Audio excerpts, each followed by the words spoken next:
Hey hello everyone, দিনটি ছিল 3 March. আজ আমি যে ব্রাইডকে সাজাতে যাচ্ছি সে আমারই এক বান্ধবী।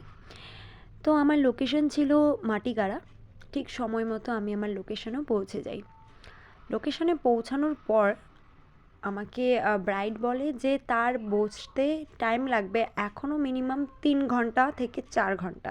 শুনে তো মাথায় হাত পড়ে যায় যে আমি কী করব 3-4 ঘন্টা। 3-4 ঘন্টা পর যদি সাজাই তাহলে কী অবস্থা হবে তোমরাই জানো। তারপর সেই 3-4 ঘন্টার পর একটা পার্টি মেকআপ শুরু করি। তারপর আরও একটা পার্টি মেকআপ শুরু করি। তখনও ব্রাইডের কোনো আতাপাতা ছিল না। তো এই পার্টি মেকআপের একটা ক্লিপ নিয়েছি, শুনে নাও তোমরা ওর কেমন লাগলো। তো কেমন লাগলো লুকটা?